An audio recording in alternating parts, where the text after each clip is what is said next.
Welcome. You're listening to the Malcontent News Russia-Ukraine War podcast, the show that cuts through the fog of war and updates you about the ongoing conflict in Ukraine. With your host, Linnea Hubbard. Don't forget to like, comment, and subscribe on Apple Podcasts, Spotify, and Google Podcasts. I'm Linnea Hubbard, and today is Thursday, May 25th, 2023. It's been 3,375 days since Russia occupied Crimea on February 27, 2014, and 456 days since the large-scale invasion of Ukraine began. Today's podcast looks at what happened yesterday in the Russia-Ukraine war. The Malcontent News Russia-Ukraine War Report is compiled by our team from around the world. Today's report includes information from direct contacts in Ukraine and their proxies, Russian Ministry of Defense reports, the General Staff of the Armed Forces of Ukraine reports, operational commands north, south, and east of Ukraine, open source intelligence, our in-house team of analysts and geolocation experts, and pro-Ukrainian and pro-Russian mill bloggers and social media accounts with a track record of trying to be accurate. We have one mission: to report the truth, because the truth matters.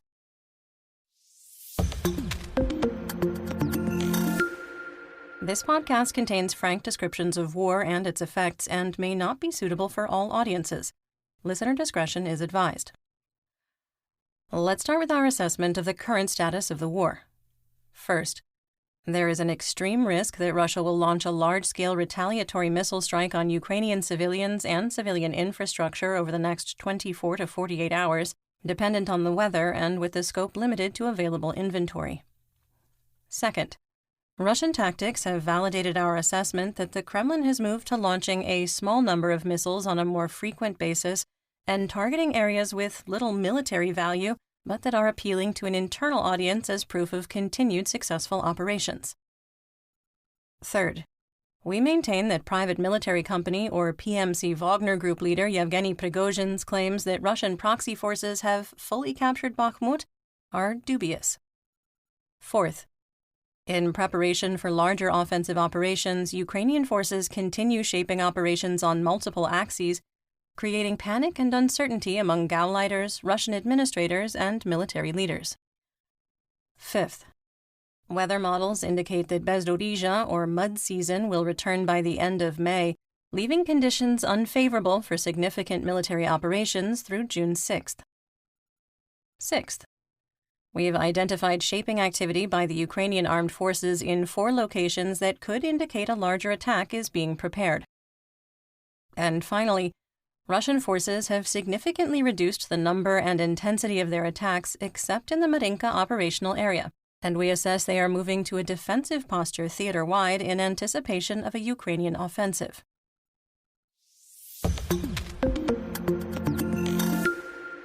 In the Dvorichna operational area, the General Staff of the Armed Forces of Ukraine, or GSAFU, and Deep State reported that Russian forces made marginal gains near Masyutivka, with a geolocated and pretty graphic video showing an advance of 200 meters southeast of the hamlet.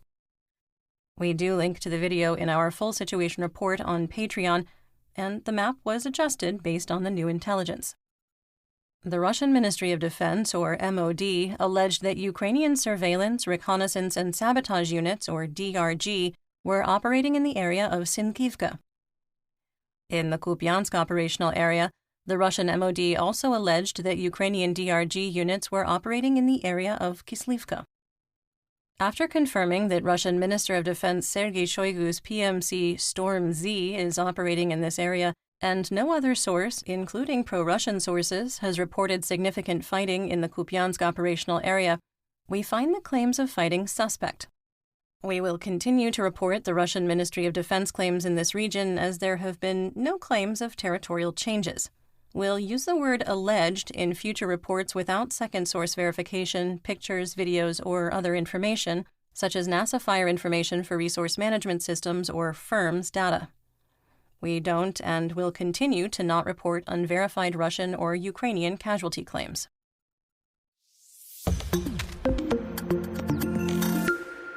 Moving on to the Donbas region in Luhansk. In the Kremina operational area, Luhansk Oblast Administrative and Military Governor Artem Lusahor stated that it, quote, is hot near Nevsky, and Ukrainian forces, quote, are holding the defense there. Ukrainian source Deep State reported that Russian forces were making probing attacks in the Serebryansky woods, trying to find weaknesses in the Ukrainian defensive lines. In the Lysychansk operational area, the GSAFU and Russian military mill blogger Wargonzo reported that Russian forces attempted to attack Bilohorivka, the one in Luhansk, from the northeast, east, and southeast after significant artillery fire on Ukrainian positions, but were blocked from advancing.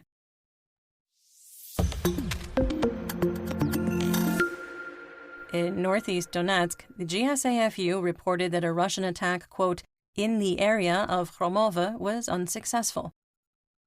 Regarding Bakhmut, Ukrainian Deputy Minister of Defense Hanna Malyar said, quote, there is a decrease in the intensity of fighting on the flanks in the suburbs of Bakhmut, but this does not mean that the enemy is weakening. On the contrary, the enemy is trying to strengthen on the flanks and relies on artillery fire, carrying out constant attacks. At the same time, our troops managed to advance little by little. In the city of Bakhmut, the number of enemy assaults has decreased. The enemy replaces units. Our defenders control part of the airplane district in the southwestern part of the city. End quote. After visiting western and central Bakhmut, the self-declared acting leader of the so-called Donetsk People's Republic, or DNR, Denis Pushilin, said that the transfer of control of the city from PMC Wagner had started, with members of the DNR Ministry of Internal Affairs taking responsibility for the defense of some parts of the city. Quick sidebar. The Ministry of Internal Affairs is equivalent to a militarized police force. PMC Wagner leader Yevgeny Prigozhin said on May 23rd that if Russia were to, quote, hand over Bakhmut to Ukraine, then the Wagner group would go within the boundary of the law, quote, in jackets with bloody hands to the Fruzhenskaya embankment to ask uncomfortable questions, and then will go again to save the motherland. End quote. Another quick sidebar.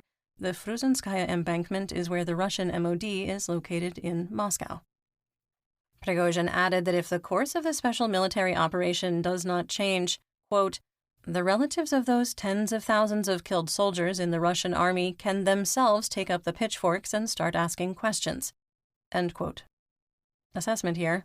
As we had previously assessed, Prigozhin has been laying the groundwork for months for the stab-in-the-back narrative if the Russian Federation cannot achieve its goals in Ukraine. This is a dangerous dialogue that the Kremlin is barely tolerating because they need the manpower within PMC Wagner, as much as they would like to eliminate the combat power of the organization. Prigozhin released another video, this time only 3 minutes, announcing that Wagnerites were in the process of withdrawing from Bakhmut and that the process would be completed by June 1st. NASA firms indicated that the central district of Bakhmut was under heavy artillery fire by Ukrainian forces, with significant thermal anomalies west of the train tracks, and in areas Russian state media has recorded numerous videos showing the location of Russian positions. We maintain that Ukrainian forces control approximately 1 square kilometer of Bakhmut, or a little less than half a square mile, divided into 2 pockets. That's roughly 1.8% of the city. In the Klishchiivka operational area, Russian forces attempted to regain lost positions in the direction of Ivanivske and were unsuccessful. We can now share the intelligence we received last week on the situation south of Klishchiivka. We received a geolocated video showing Ukrainian forces east of the Seversky Donets-Donbas Canal in the direction of Andriivka, but did not want to release the information due to operational security. Ukrainian forces were pushed back from the bridgehead, and Russian forces have advanced west of the canal, regaining lost positions in the direction of Bilahora. Although the new video shows Ukrainian forces retook at least one area with relative ease, we updated the war map based on the new intelligence.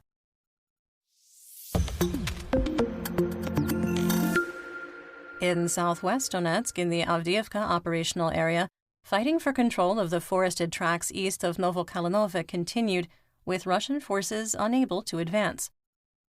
Russian and Ukrainian sources reported that after an extended artillery barrage of Grad rockets fired by multiple launch rocket systems, or MLRS, Russian troops attempted to advance on Avdiivka, suffered heavy losses, and retreated to their defensive positions.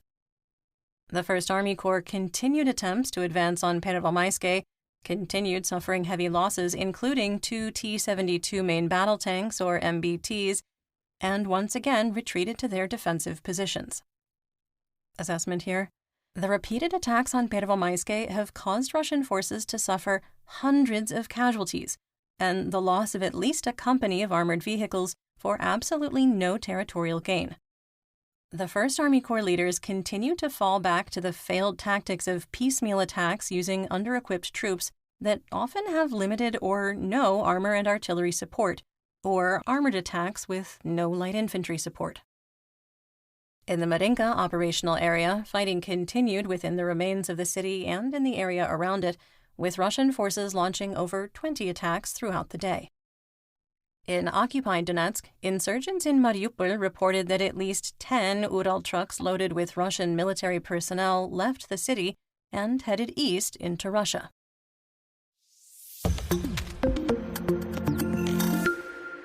Moving on to Zaporizhzhia, Russian forces conducted 78 fire missions on 16 settlements along the line of conflict.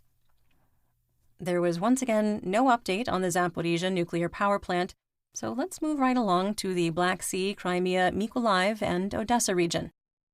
Operational Command South, or OKS, reported that 9 vessels of the Black Sea Fleet were on patrol, including the frigate Admiral Makarov, capable of launching up to 8 Caliber cruise missiles.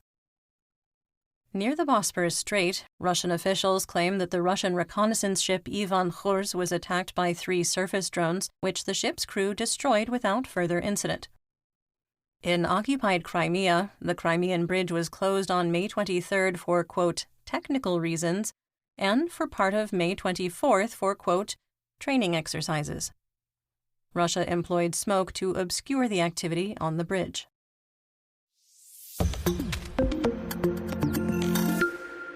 In western and central Ukraine, Russian forces conducted 83 fire missions on Free Kherson, firing 411 artillery rounds, mortars, Grad and Smerch rockets, drone-delivered IEDs, and bombs, with the city of Kherson targeted twice. Berislav was shelled and attacked by the Russian Air Force, or VKS, with Fab 500 SE UPMK glide bombs.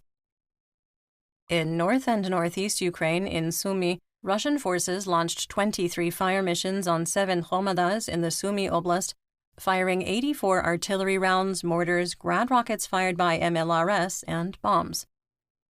A Russian Fab 500 SE UPMK glide bomb struck a kindergarten in Unikiv, destroying the school. In the Khotin Homada, 30 mortars struck the border region in 2 attacks, damaging 3 homes and wounding 2 civilians.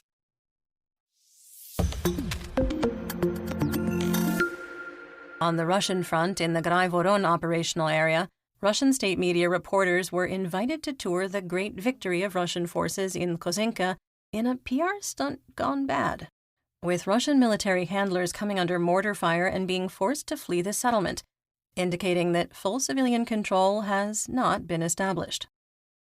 Quick sidebar for an important note. We condemn all attacks on the press by all combatants, and we equally condemn when officials intentionally put journalists in active combat zones that have not been properly cleared or without proper escorts. As combatants must protect the press, combatants have an obligation not to use the press as human shields, as the Russian Federation has repeatedly done. Russian officials claim about 500 buildings were damaged and dozens destroyed in the Graivoron region during the 2-day occupation. Belgorod Regional Governor Vyacheslav Gladkov said that residents are still not allowed to return to Goropodol, Glotovo, or Kozinka, and there are now 3,000 people in territorial defense, but Russian law does not permit arming them. There were reports in the Russian information space that Moscow has refused to arm the Belgorod territorial defense despite the direct appeal from Gladkov, even after the border incursion. The Freedom of Russia Legion, or FRL, and the Russian Volunteer Corps, or RVK, held a press conference attended by over 100 reporters and said that the FRL suffered 2 killed and 10 wounded, and the RVK had 2 wounded. When asked about the Russian partisan raid, Andriy Chernyak, spokesperson for the Ministry of Defense of Ukraine, told the Financial Times, quote, Of course we communicate with them. Of course we share certain information.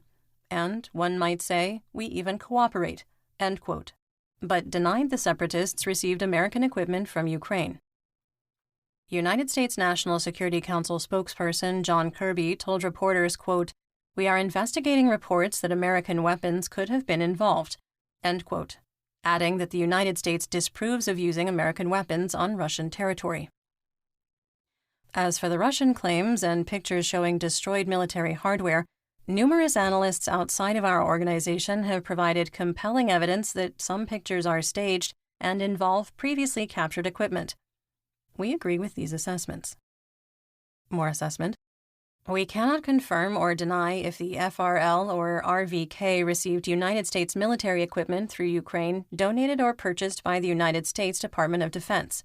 The HMMWV, better known as the Humvee, was produced in the tens of thousands and is easily purchased from civilian and military sellers worldwide. Thousands of international MaxPro were sold or donated to police organizations and governments after the Pentagon over-ordered the mine-resistant armored protection vehicles, called MRAPs. Civilian operators include the Davis, California Police Department, Ohio State University Campus Police, the Wairika, California Police Department, and the West Melbourne, Florida Police Department. While we have no proof that the MaxPros used by Russian partisans were purchased through other channels, there is a high degree of plausible deniability that the vehicles were directly sourced from the U.S. Department of Defense. Sidebar. For our majority international audience unsure why a small town like Wairika, California, or a public college needs mine-resistant ambush protection vehicles and wondering, hey, United States, are you okay? No, we are not. We are not okay. We are very not okay.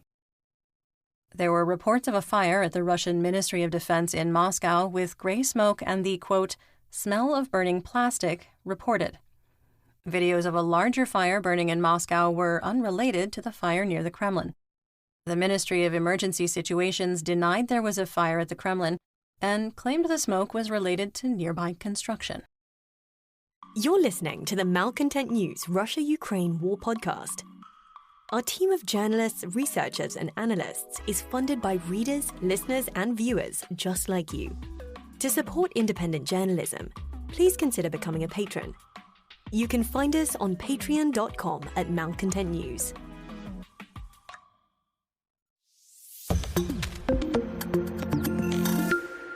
Let's talk about developments theater-wide and outside Ukraine.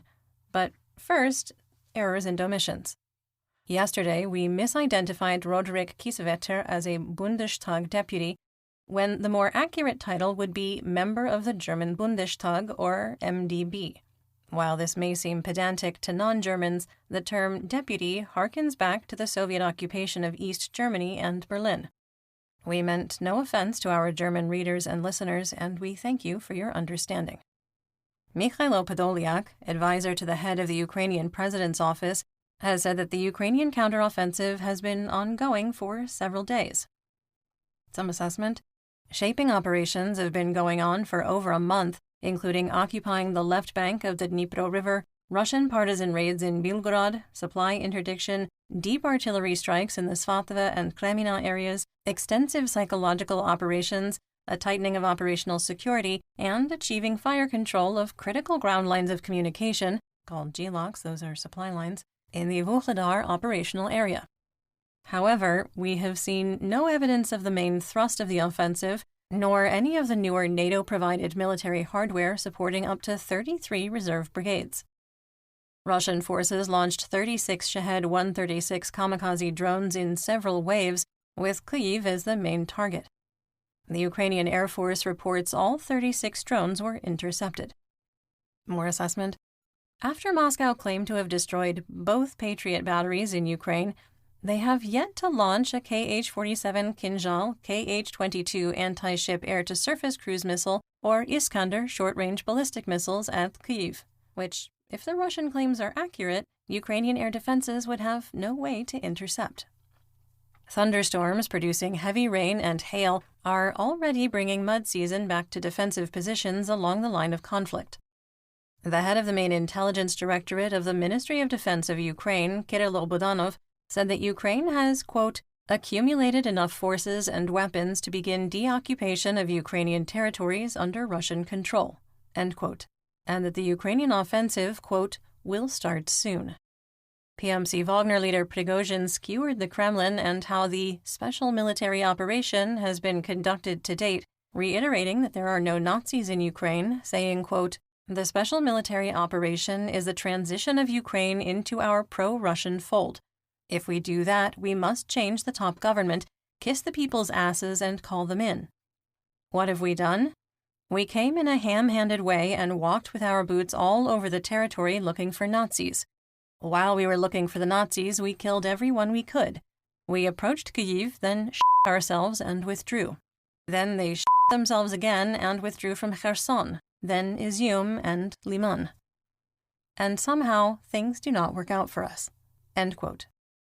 Prigozhin also pointed out that Russian efforts to demilitarize Ukraine were unsuccessful, while tossing out exaggerated numbers. Quote, "If they had conditional 500 tanks at the beginning of the special operation, now they have 5,000 tanks. If they were able to fight with 20,000 people, now they have 400,000. So how did we demilitarize it? It turns out that the opposite is true. Ukraine is one of the strongest armies. They have a high level of organization, training, intelligence, and various weapons. They have everything going for the supreme goal as we had in the Great Patriotic War, but more technologically and more clarity." End quote. A photo from the Associated Press showed Ukrainian Su-24 Yellow 60 armed with a Storm Shadow cruise missile, confirming which platform was modified to deliver the standoff weapons.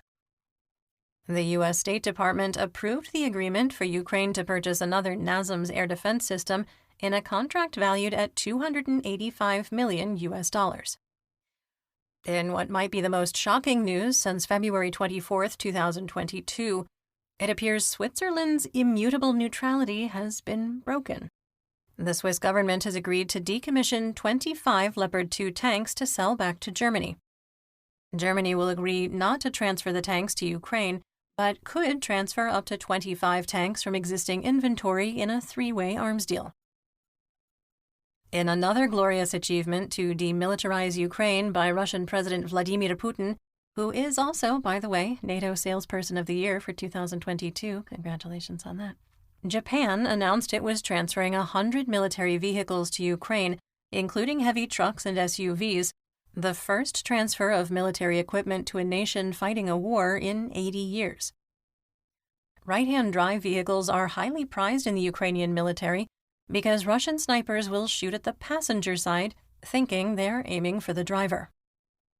Some units have put dolls in the passenger seat to create a fake target, and donated vehicles from Australia and the United Kingdom have been credited with saving Ukrainian lives. Swedish CV-90 infantry fighting vehicles have already arrived in Slovakia as NATO nations dust off their Cold War playbook and continue to streamline military logistics. Sweden has promised 50 of the CV-90s to Ukraine. Ambassador of Ukraine to Germany Oleksiy Makiev showed some of the 110 Leopard 1A5 tanks being prepared for Ukraine with the message, quote, "soon." The 1A5 upgrade program started in 1980 and was implemented in 1987. The turret was modified to move where ammunition is stored and uses the Krupp Atlas electronic EMES-18 fire control system developed from the EMES-15 used by the Leopard 2. In addition, the 1A5 has upgraded armor. Formal training of 250 Ukrainian troops in the operation of the United States M1A1 Abrams will start the week of May 30th. Most trainees are experienced tankers who will take an accelerated 10-week course. The Wall Street Journal confirmed that South Korea had agreed to, quote, loan up to 1.5 million 155mm artillery shells in its inventory to the United States in a circular trade agreement. The United States will immediately transfer artillery ammunition from its existing stock to Ukraine and use the South Korean rounds to replenish the U.S. inventory. In exchange, the United States will replace the borrowed artillery rounds in the future as new artillery shells are produced. So, a lot of people have been asking us, is Ukrainian Commander-in-Chief Valery Zaluzhny dead? brain dead or brain injured? Following the root of the claim, we found it comes from a DNR hacker group named Joker, which claims he's had several surgeries. However, the Russian version of Pravda pointed out that Zaluzhny appeared publicly on May 20th at the National University of Odessa Law Academy via video feed, and on May 12th, 4 days after the alleged missile attack caused brain damage. Perhaps most convincingly, Zaluzhny released a video of himself disputing the claim earlier today.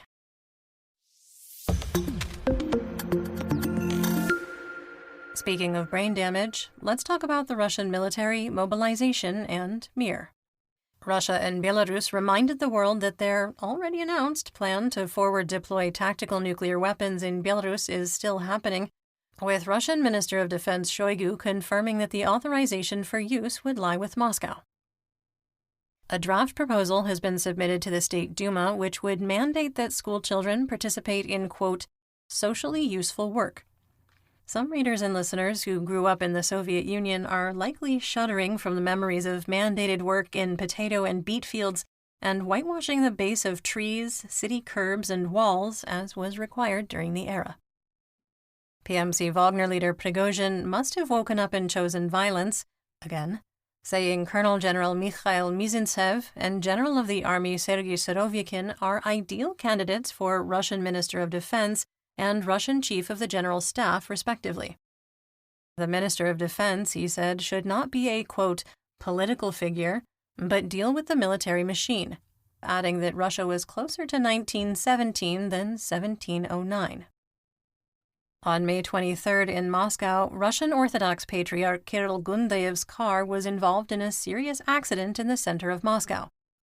It was unclear if the religious leader, FSB agent, and nationalist was in the vehicle, but he was reportedly unharmed. In occupied Zaporizhia, 2 Russian Mobiks were found passed out drunk on the side of the road and were moved to an outdoor cell as punishment. 4 senior police officials and 1 police officer of the Moscow Police Department are under criminal investigation after the Russian Security Service, or FSB, found a safe in an office with millions in rubles allegedly collected by selling computer tablets that connect to police investigative resources. The FSB alleges over 20 were sold for 1.7 to 2.5 million rubles each, with at least 1 journalist under investigation for being a buyer. Investigators claim that one of the tablets was used to track the SUV owned by Alexander Dugin, contributing to the assassination of Daria Dugina on August 20, 2022. Wives, mothers, and fathers made a video appeal to President Putin, claiming that the neo-Nazi volunteer Russian military brigade veterans bought 501 Mobiks for 25,000 rubles each, that's about $313, and mobilized them to Bakhmut, where they fought side by side with PMC Wagner. They claim that the Russian MOD will give them no information, and of the 501 who were purchased, only 130 are accounted for, and many of them are wounded. Citing independent Russian journalists who reviewed court records, the British Defense Intelligence Directorate of the Ministry of Defense claimed there had been 1,053 prosecutions of deserters and Russian soldiers who were absent without leave, or AWOL, in 2023 so far, more than all of 2022.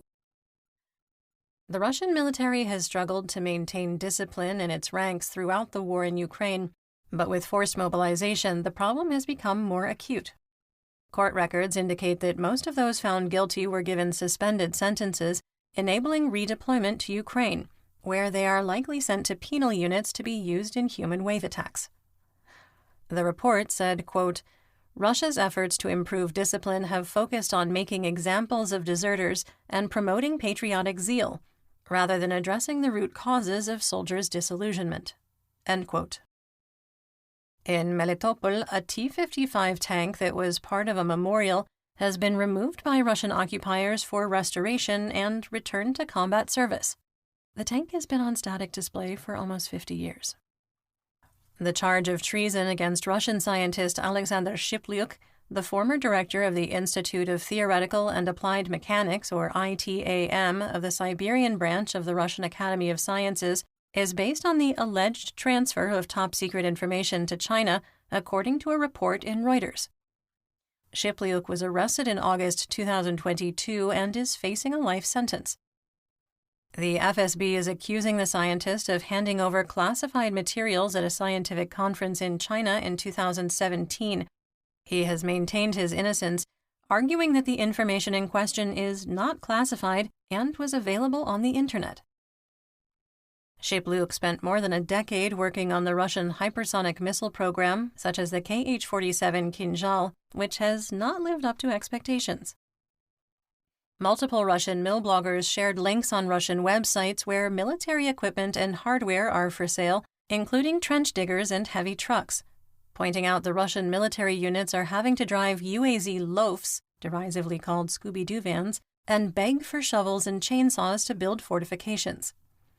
One ad showed a PZMK trench digger for sale, while a collection of ads on the Facebook clone VK were posted as examples of ongoing corruption. But hey, all is going to plan.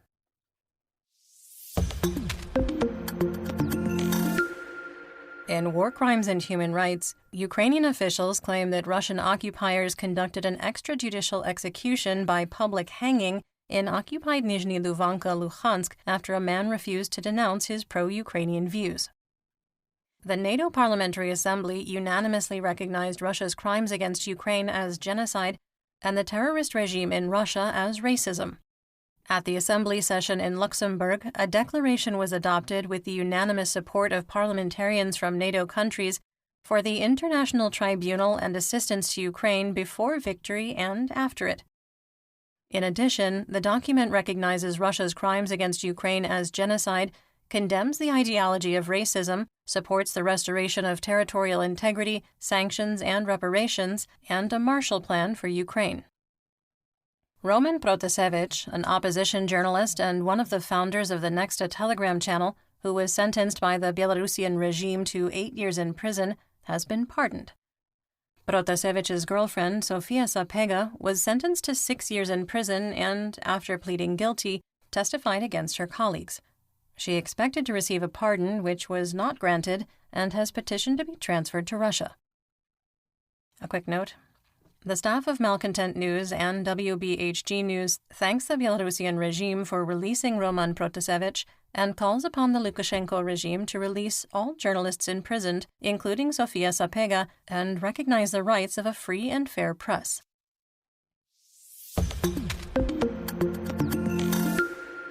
In geopolitical news, the dark potato prince and illegitimate leader of Belarus, Alexander Lukashenko, instructed Dmitry Krutoy, Belarus's ambassador to Russia, that he wanted to meet with Russian President Vladimir Putin face-to-face in Moscow to discuss, quote, problems that should not exist in relations, end quote. On May 24th, Lukashenko arrived in Moscow and got his meeting with President Putin, where they were all smiles after Lukashenko was told he would have nuclear weapons stored in the Potato Kingdom. Polish General Waldemar Szybczak, quoting a report from a think tank, said that Poles should be ready to support Belarusian military units willing to overthrow Lukashenko, as he no longer has the military capacity to prevent a popular uprising, and Russia is incapable of responding. Some assessment. It has been widely speculated that Lukashenko has played the role he has out of fear that if he were to commit his troops outside of Belarus, it would present a significant threat to his power. On May 20th, Georgian Airways made its first flight on the Tbilisi-Moscow route, with Georgian President Salome Zurabishvili saying she would not board the company's planes again. Heavily government-subsidized Georgian Airways issued retaliatory, quote, sanctions on the president, saying she is persona non grata now and will not be allowed to board any aircraft. The resumption of air service to Russia from Georgia sparked mass protests.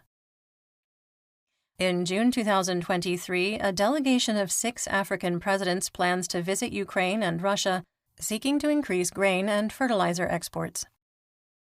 The delegation wants to discuss starting a peace process and settle how Russia can be paid for fertilizers, quote, that Africa desperately needs, without violating sanctions. The delegation will include the presidents of South Africa, Senegal, Egypt, the Republic of Congo, Uganda, and Zambia. The talks have been endorsed by the US, the European Union, the United Nations, the African Union, and China, and both Russia and Ukraine have agreed to host the delegation. In economic news, Russians are told to prepare for contact lens shortages after Johnson & Johnson sent notices to suppliers to suspend imports to the Russian Federation. Prices for contact lenses reportedly doubled after the J&J announcement. Finland terminated its natural gas supply contract with Russia after a nearly year-long legal battle. The Finnish company Gasum had its Russian gas supply cut off last year because Russia refused to accept euros after declaring Finland a, quote, unfriendly nation.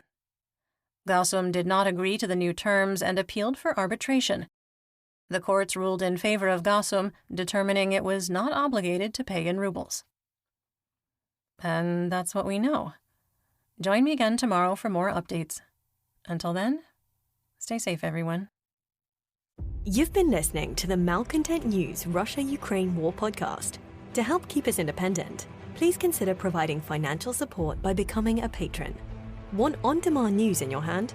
Download the Google News app and make Malcontent News one of your favorites to receive breaking news updates. Thank you for listening.